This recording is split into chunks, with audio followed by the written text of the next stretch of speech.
O hambúrguer que você pede todo dia tem muito mais história do que parece. O hambúrguer é o alimento mais consumido do mundo. Mas a maioria das pessoas pede sempre o mesmo, sem saber que existe um universo inteiro de versões, técnicas e origens completamente diferentes. O hambúrguer clássico que você conhece é só um dos muitos. Cada versão tem uma história, uma técnica e uma filosofia completamente diferentes. E cada uma resolve um problema diferente no prato. Nesse vídeo a gente vai abrir cada tipo de hambúrguer e descobrir o que tem dentro. Não só de ingrediente, de história, de ciência e de cultura. Porque um hambúrguer é muito mais do que parece quando você está na fila do drive-thru. Smash Burger. O Smash Burger parece tendência recente. Existe desde os anos 1950 nas lanchonetes americanas de beira de estrada. A técnica é simples. Uma bolinha de carne é jogada numa chapa bem quente e amassada com força imediatamente. O contato total da carne com o calor cria a reação de Maillard em toda a superfície ao mesmo tempo. É essa reação química que cria a crosta escura, caramelizada e saborosa que faz toda a diferença. A reação de Maillard é a mesma que tosta o pão, carameliza a cebola e dá cor ao bolo no forno. É onde está o sabor. Mais superfície em contato com o calor significa mais reação de Maillard. Mais reação de Maillard significa mais sabor. O smash fino e achatado tem mais crosta por grama de carne do que o hambúrguer alto e gordo das hamburguerias premium. Tecnicamente tem mais sabor. O mercado escolheu a aparência. A técnica escolheu o sabor. O Smash Burger voltou com força nos anos 2020 exatamente porque uma geração inteira de cozinheiros entendeu que a aparência tinha vencido a técnica por tempo demais. E resolveu corrigir isso.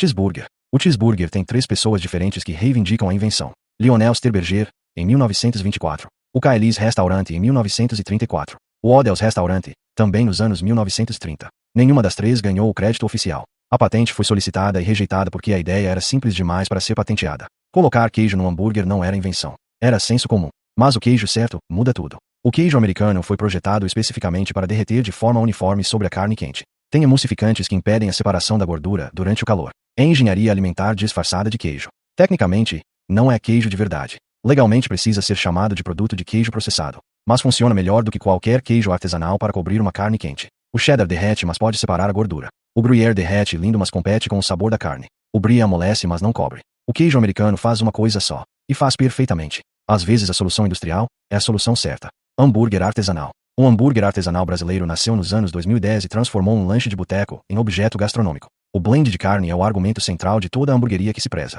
Chunky com fraldinha. Acém com costela. Picanha com maminha. Cada combinação cria uma textura e um sabor diferente. O chunky tem gordura intramuscular que derrete durante o cozimento e cria suculência natural. A fraldinha tem sabor mais intenso e fibras longas que dão textura. A costela tem colágeno que quando derrete cria uma riqueza que nenhum outro corte tem. A proporção ideal é 80% carne e 20% gordura. Abaixo de 20% resseca na chapa. Acima de 20% encolhe demais e fica gorduroso. É matemática de gordura. Não é receita. O dry aged, carne maturada por semanas em câmara fria, virou o diferencial premium. A maturação evapora a água da carne, concentra o sabor e amacia as fibras. O resultado é uma carne com profundidade e complexidade que a carne fresca não tem. E justifica o preço de R$ 80 por lanche para quem entende a diferença. Para quem não entende, parece o mesmo hambúrguer mais caro. Big Mac. O Big Mac foi criado em 1967 por Jim Deligatti, um franqueado do McDonald's na Pensilvânia. Ele criou sem autorização da empresa. A matriz proibiu inicialmente. Depois percebeu o sucesso local e lançou nacionalmente em 1968. O molho especial do Big Mac não é segredo industrial,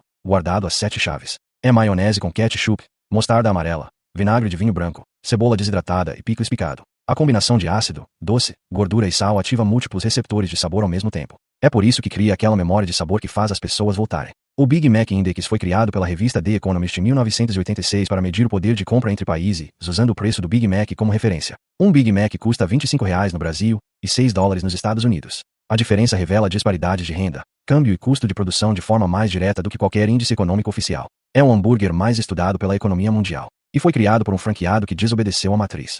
Hambúrguer de boteco. O hambúrguer de boteco brasileiro é subestimado por todo mundo e profundamente amado por quem cresceu com ele. Carne fina, bem passada, pão de forma levemente tostado na manteiga, maionese caseira, presunto, queijo mussarela derretido e ovo frito com gema mole por cima. Nada de carne artesanal. Nada de brioche. Nada de blend especial. Nada de dry aged. Mas tem algo que um hambúrguer premium de R$ 80 raramente consegue ter memória afetiva. A crosta que só a chapa de ferro velho aquecida por anos cria. O queijo que derrete de um jeito específico naquela temperatura específica daquele fogão específico. O ovo com a gema ainda mole que quebra e mistura com tudo criando um molho natural, que nenhuma receita consegue replicar intencionalmente. É um produto que existe fora do conceito de gastronomia. Existe dentro do conceito de pertencimento, de lugar, de hora certa. Nenhum hambúrguer de R$ 80 com queijo importado e carne dry aged consegue replicar o sabor do hambúrguer do boteco que você foi com seu pai aos 8 anos de idade. Porque parte do sabor é memória. E memória não tem receita. Veggie Burger. Um hambúrguer vegano de grão de bico e feijão preto existe desde os anos 1980. Era denso, seco, Claramente não era carne e não tentava ser.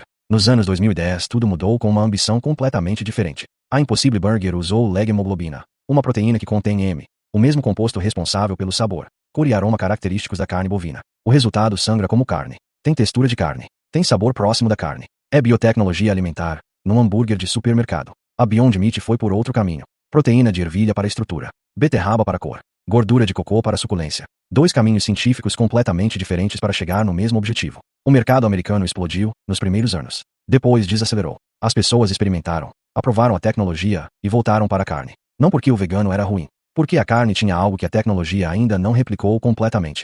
Não é só sabor. É a experiência completa de morder algo que tem fibra, gordura e resistência de uma forma específica que o cérebro reconhece como carne. A tecnologia chegou perto, mas perto ainda não é igual. Hambúrguer de Wagyu. O Wagyu é a carne mais cara do mundo regularmente usada em hambúrguer. Gado japonês criado com dieta altamente controlada, movimento limitado e ambiente de baixo estresse. O resultado é uma carne com gordura intramuscular, tão uniformemente distribuída, que o corte parece mármore de alta qualidade. Quando aquece, essa gordura derrete de dentro para fora criando uma suculência e uma riqueza que nenhuma outra carne consegue replicar. Um hambúrguer de Wagyu A5, a classificação mais alta possível, pode custar entre R$120 e R$200 a unidade no Brasil. O problema é que num hambúrguer a maioria das nuances mais delicadas do Wagyu se perdem no processo de moagem. A estrutura do mármore some. O que resta é suculência extra e sabor mais rico e profundo, que é muito bom, mas não justifica necessariamente a diferença de preço comparado a um blend artesanal, bem executado de cortes comuns. Os chefes mais honestos admitem que Wagyu moído é tecnicamente um desperdício de Wagyu. O uso ideal da carne Wagyu no hambúrguer é fatiar o corte inteiro fino e usar como se fosse um hambúrguer de carne fatiada. Preserva a estrutura. Preserva o mármore. Preserva o que faz o Wagyu ser Wagyu. Fechamento. Qual é o hambúrguer certo? Não existe hambúrguer certo. Existe hambúrguer que resolve o que você precisa naquele momento. O smash quando você quer sabor máximo com técnica simples. O artesanal quando você quer uma experiência completa e bem construída. O de boteco quando você quer memória e conforto sem pretensão. O Wagyu quando você quer entender até onde a carne pode chegar. O vegano quando você quer tecnologia alimentar no prato. Cada versão é legítima. Cada versão tem razão. O hambúrguer é o único alimento que atravessou continentes, classes sociais, filosofias alimentares e restrições dietéticas sem perder a identidade. Porque a identidade não está no ingrediente. Está na estrutura. Proteína, calor, pão. O que vai dentro é a cultura de quem faz. E toda cultura faz do seu jeito. E chama de hambúrguer. Porque de certa forma é.